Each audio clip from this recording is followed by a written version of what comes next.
Witan Sulaiman berhasil cetak gol dan assist pada pertandingan lawan Poroni. Sementara Juventus tersingkir dari Liga Champions setelah dibantai Villarreal. Simak lengkapnya di Cetak Gol Harian berikut ini.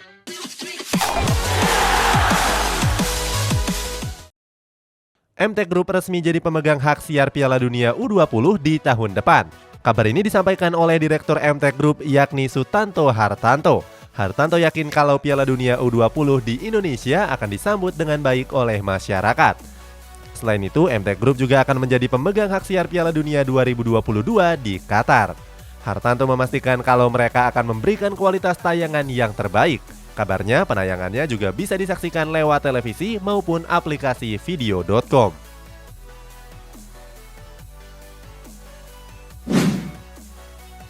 Media Prancis sebut kabar Kylian Mbappe yang sepakat bergabung ke Real Madrid merupakan kabar bohong. Sebelumnya banyak media yang memberitakan kalau Kylian Mbappe sudah sepakat bergabung ke Real Madrid di musim depan. Akan tetapi kabar tersebut dibantah oleh media Prancis Le Temps Sport. Le Temps Sport mengklaim kalau Mbappe belum menentukan masa depannya di PSG. Mbappe disebut masih membutuhkan waktu untuk mempertimbangkan masa depannya tersebut. Le Temps Sport mengabarkan kalau Mbappe masih ingin fokus membela PSG di musim ini. Juventus diklaim sebagai klub terbaik Italia tahun 2022. Sejak tahun 2022, Juventus menjadi tim tangguh yang sulit untuk dikalahkan. Buktinya, skuad Bianconeri baru menelan satu kekalahan di tahun 2022 ini. Saat itu Juventus dikalahkan oleh Inter Milan dengan skor 2-1 di partai final Piala Super Italia. Berkat performa terbaiknya, Juventus diklaim jadi klub terbaik Italia tahun 2022 versi Football Italia. Banyak yang yakin kalau Juventus akan menjuarai trofi Serie A seandainya mampu tampil konsisten. Sayangnya di partai Liga Champions tadi malam Juventus kalah telak dengan skor 0-3 atas Villarreal.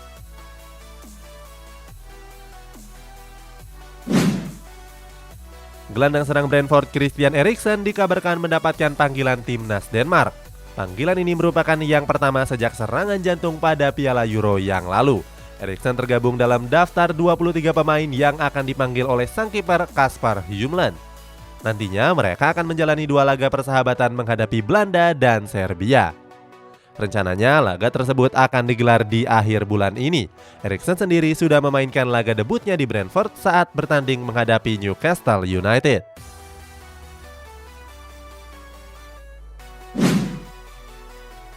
Pembangunan Jakarta International Stadium dikabarkan sudah mencapai 98,26%. Hal ini disampaikan oleh Kepala Sekretaris PT Jakarta Propertindo Nadia Dipo Sanjoyo. Nadia menargetkan kalau JIS akan rampung di awal bulan April yang akan datang. Nadia juga bilang kalau saat ini mereka sedang berfokus pada pengerjaan atap. Sebagai informasi, JIS yang terletak di Tanjung Priok ini menghabiskan anggaran mencapai 4,5 triliun rupiah. Emil Audero dicoret dari target naturalisasi timnas Indonesia. Anggota Exco PSSI Hasani Abdul Ghani mengabarkan kalau kiper Sampdoria Emil Audero Mulyadi dicoret dari daftar perburuan pemain naturalisasi timnas Indonesia. Abdul Ghani mengatakan kalau pihaknya saat ini masih berfokus kepada 3 pemain keturunan saja. Mereka adalah Sandy Walsh, Jordi Amat, dan Sheini Patinama. Abdul Ghani bilang kalau Emil Audero nggak kunjung memberikan jawaban. Padahal sebelumnya Emil Audero sempat berjanji akan memberikan jawaban dalam waktu dekat.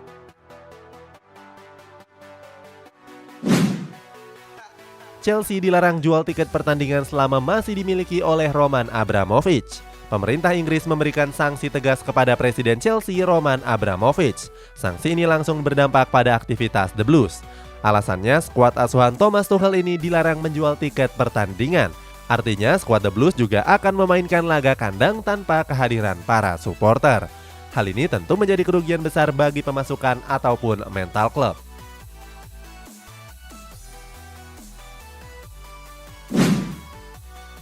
Pada pertandingan Liga Champions Manchester United dan Atletico Madrid kemarin terdapat momen miris yang luput dari pantauan kamera. Saat itu para supporter Setan Merah menyanyikan chant rasis kepada penyerang Atletico Madrid yakni Luis Suarez.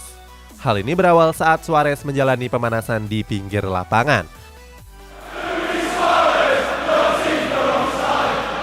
Selain itu, para supporter juga sempat meneriaki Marcus Rashford. Beruntung Rashford yang tersulut emosi mampu ditenangkan oleh petugas keamanan yang berjaga. Setelah kejadian, Rashford pun langsung mengklarifikasinya.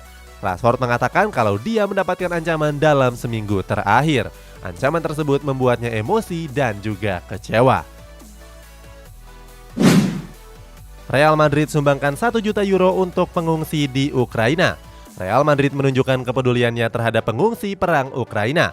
El Real disebut telah menyumbangkan 1 juta euro atau 15 miliar rupiah kepada para pengungsi yang ada di Spanyol. Nggak cuma itu, klub asuhan Carlo Ancelotti ini juga akan menyumbangkan 13.000 pakaian dan sejumlah peralatan olahraga kepada para pengungsi. Nantinya dana dan sejumlah peralatan tersebut akan diserahkan kepada Palang Merah serta yayasan setempat. Kiper Borussia Dortmund Roman Bürki resmi hijrah ke klub MLS yakni Louis City SC. Kabarnya kiper asal Swiss ini akan bergabung di musim panas mendatang. Di Louis City, Bürki akan menandatangani kontrak selama 3 tahun. Artinya mantan kiper dari SC Freiburg ini akan berseragam Louis City sampai tahun 2025.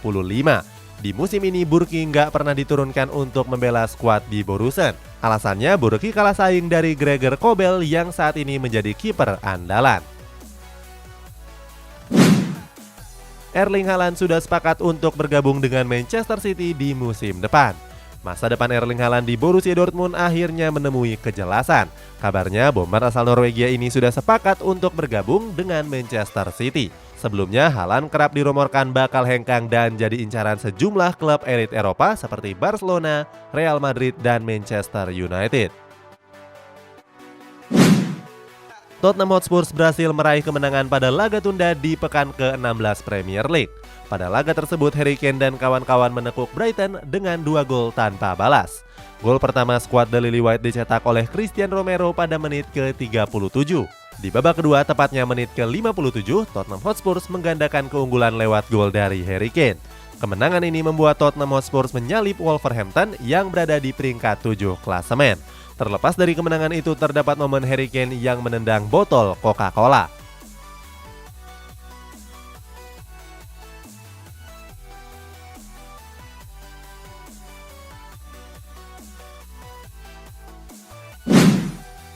Pada laga tunda pekan ke-27 Premier League tersedia laga big match yang mempertemukan Arsenal dan Liverpool. Laga ini dimenangkan Liverpool dengan skor 0-2. Laga berjalan sengit di mana kedua tim saling jual beli serangan. Di babak kedua, tepatnya di menit ke-54, The Reds membuka keunggulan lewat gol dari Diogo Jota. 8 menit berselang giliran Roberto Firmino yang mencatatkan namanya di papan skor.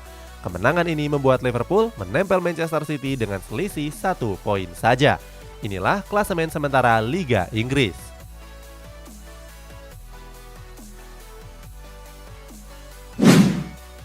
Juventus tampil menjamu Villarreal di laga leg kedua babak 16 besar Liga Champions. Bermain di depan ribuan pendukungnya, skuad Nyonya Tua justru takluk dengan 3 gol tanpa balas. 3 gol dari Villarreal dicetak oleh penalti Gerard Moreno, Pau Torres, dan Arnaud Danjuma.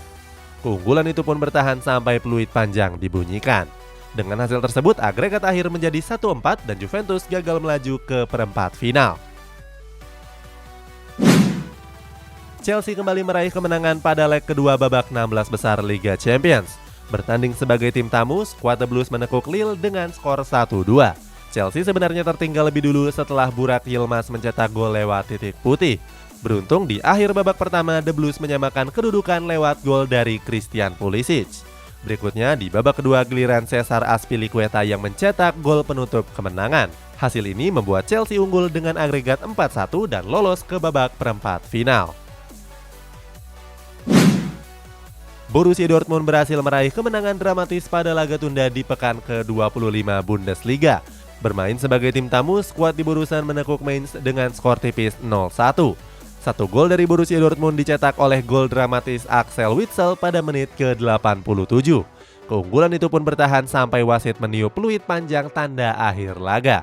Kemenangan ini membuat Dortmund menempel ketat Bayern Munchen dengan selisih 4 poin saja. Inilah klasemen sementara Bundesliga.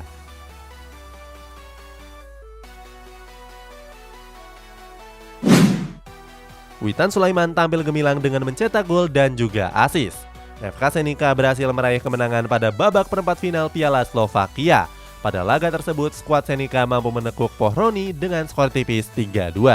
Pada laga ini, Witan Sulaiman jadi aktor kemenangan dengan mencetak 1 gol. Gol tersebut berhasil dilesakan Witan 4 menit sebelum pertandingan berakhir. Nggak cuma mencetak gol, mantan winger Lechia Gdansk ini juga menyumbangkan 1 assist untuk Marko Totka. Hasilnya, Witan mampu membawa Senika lolos ke partai semifinal Piala Slovakia.